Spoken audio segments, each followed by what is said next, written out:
अस्सलाम वालेकुम। आज हम शुरू कर रहे हैं हमारा बेसिक इंग्लिश स्पीकिंग कोर्स और ये है डे 1।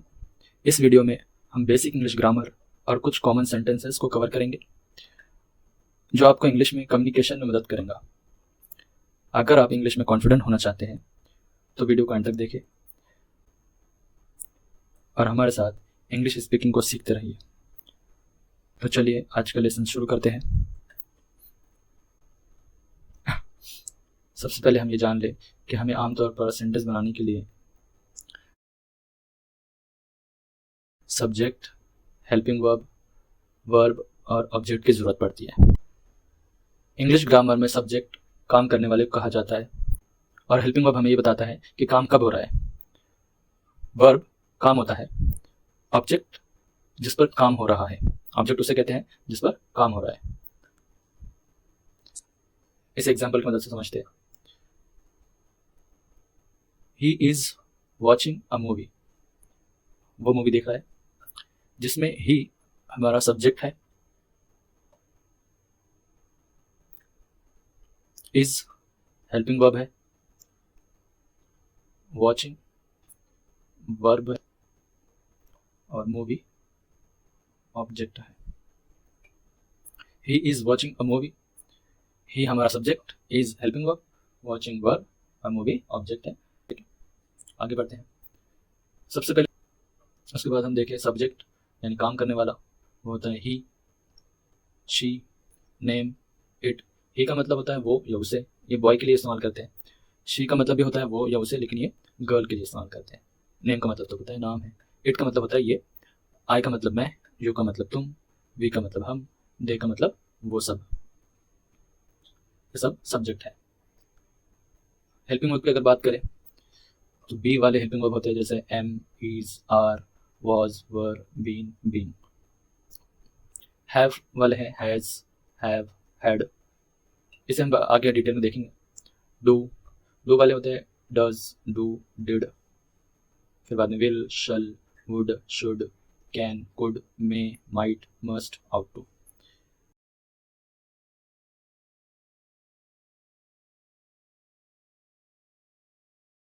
नेक्स्ट है वर्ब।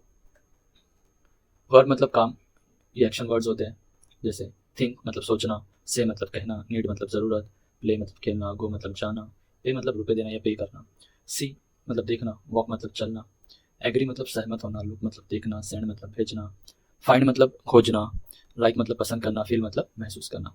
अब ये जो वर्ब है इसके 3 फॉर्म है, first form, second form, third form. Sentence की बात करें तो आमतौर पर 2 तरह के सेंटेंस होते हैं, सिंपल सेंटेंस और दूसरा टेंसेस। सिंपल सेंटेंस में सब्जेक्ट किसी काम को करता हुआ नहीं बताया जाता है, यानी जो हमारा सब्जेक्ट है वो कोई काम नहीं कर रहा होता इस सेंटेंस में। मिसाल के तौर पर ही इज़ अ टीचर, वो एक टीचर है, तो सब्जेक्ट ने यहाँ पे काम नहीं किया, he is a teacher, simple बता दिया बस कि वो एक टीचर है।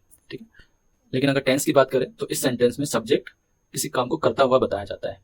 ठीक है, एग्जाम्पल के तौर पर अगर देखें तो he is teaching, he is teaching, वो सिखा रहा है। अब सब्जेक्ट जो हमारा सब्जेक्ट है ही, वो काम कर रहा है, क्या काम कर रहा है, वो सिखाने का, तो ये टेंस है। ठीक है, तो डिटेल में अगर देखें सेंटेंस तो 6 तरह के होते हैं, affirmative, negative, interrogative, interrogative negative, और फिर कुछ WH फैमिली यानी हु, वेयर, हुज, ये सब में सब WH फैमिली होती है।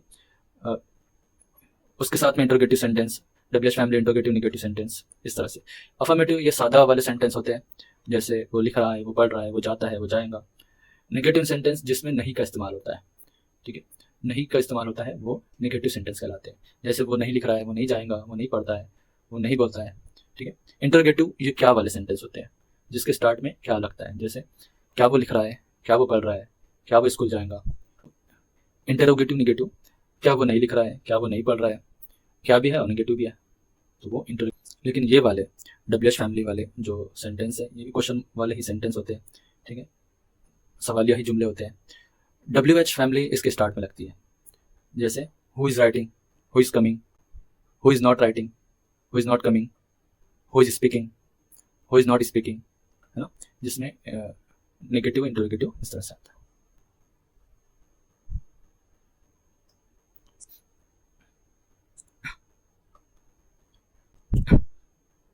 सिंपल प्रेजेंट टेंस की पहचान है ता है, ती है, ते है, ता हूँ, ती हूँ।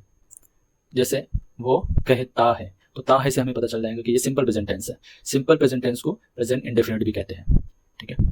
वो कहता है, वो कहती है, वो कहते हैं, मैं कहता हूँ, है ना। इस तरह से जो लास्ट में ता है, ती है, ते है, ता हूँ, ती हूँ आ रहा है, तो हम समझ जाएंगे कि वो सिंपल प्रेजेंट टेंस है या प्रेजेंट डेफिनिट टेंस है। कुछ एग्जाम्पल है, एग्जाम्पल से पहले हम सेंटेंस के रूल्स देख लेंगे।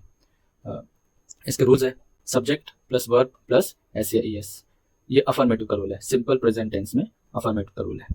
उसके बाद में subject plus do does plus not plus verb, ये नेगेटिव का रूल है सिंपल प्रेजेंट टेंस में। Do does plus subject plus verb, ये इंटरोगेटिव का रूल है सिंपल प्रेजेंट टेंस में, ठीक है। एग्जाम्पल की मदद से समझते हैं। जैसे वो कहता है, तो हमें रूल को देखना है। सबसे पहले क्या आना चाहिए, सब्जेक्ट। तो सब्जेक्ट वो कहता है, ताहे से पता चल रहा है कि कोई लड़का है, तो सब्जेक्ट हमारा होगा ही, ठीक है। इधर हम देख ले, he, she, name, it, are, you, we, they, ठीक है, ओके। उसके बाद में देखेंगे तो वर्ब है, वर्ब यानी काम। तो वो क्या कर रहा है, कहता है, कहने को कहते हैं से, इंग्लिश में से कहते हैं। उसके बाद में हमें एस या ई एस लगाना है, तो यहाँ पे हमें लगाना है S, he says. He, she, name, it के साथ में हमें एस या एस लगाना है, आर, यू, वी, दे के साथ में एस या एस नहीं लगाना है, ठीक है। उसी तरह ही, शी, नेम, इट के उसी तरह ही, शी, नेम, इट के साथ में डज लगाना है, आई, यू, वी, दे के साथ में डू लगाना है, ठीक है। लेकिन ई एस की अगर बात करें हम, तो ई एस के लिए कुछ कंडीशन है। जब भी वर्ब के आखिर में S, S H, C H, X, Z, O ये आए, तो हमें समझ जाना चाहिए कि हमें वहाँ पे एस नहीं लगाना है बल्कि ई एस लगाना है, ठीक है। लेकिन इसको छोड़कर सारी जगह जितने भी वर्ब्स हैं हम सबको एस लगेंगे, ई एस नहीं लगेंगे।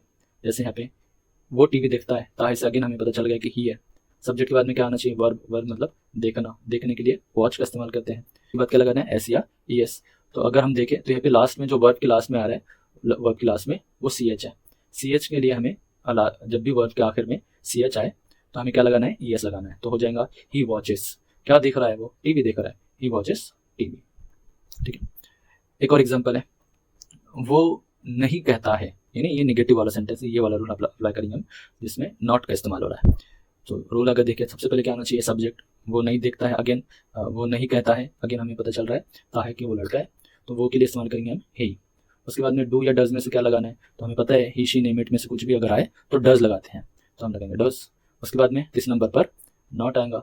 उसके बाद में वर्ब, क्या वर्ब हो रहा है पे, काम क्या है, कहने का काम हो रहा, तो वो है हमारा से, ही डज नॉट से, वो नहीं कहता है। अब अगर हम लास्ट वाला देखेंगे तो क्वेश्चन मार्क वाला यार स्टार्ट में क्या लगा हुआ है, क्या, यानी ये इंटरोगेटिव का सेंटेंस है, तो हम उसको इस रूल से ट्रांसलेट करेंगे।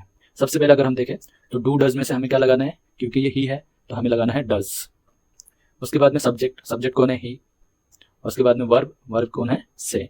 डज ही से, क्या वो कहता है, ठीक है। राशिद पूछता है, राशिद पूछता है, ठीक है। सबसे पहले हमें क्या यूज करना है, सब्जेक्ट। तो सब्जेक्ट कौन है, नाम राशिद है, तो हम लिख लेंगे राशिद।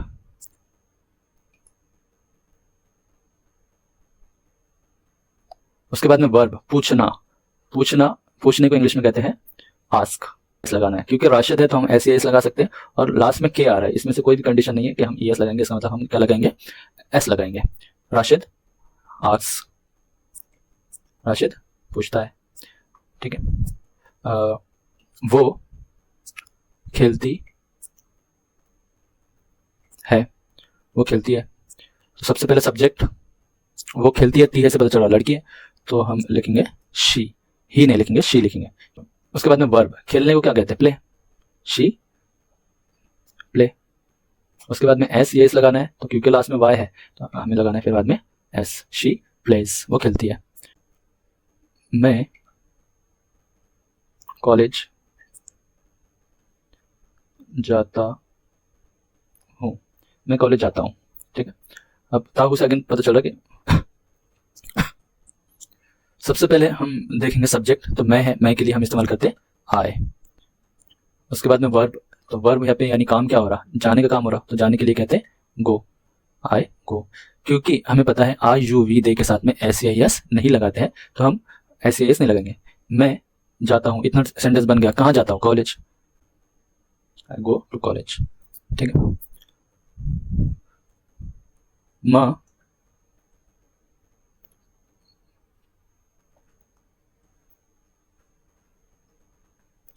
माँ खाना बनाती है। माँ खाना बनाती है। ठीक है, अब माँ अगेन कौन है? नाम है, तो हम सबसे पहले माँ लिख देंगे सब्जेक्ट में। माँ वर्ब खाना बनाने का लिया होगा ना, तो क्या होगा? कुक। खाना बनाने के लिए क्या कहते हैं हम? यूज कुक का इस्तेमाल करते हैं। माँ, फिर बाद में क्या लगेंगे? SEAS, एस लगेंगे। माँ कुक्स द फूड। माँ कुक्स द फूड। माँ कुक्स द फूड, या माँ कुक्स, माँ खाना बनाती है। ठीक है,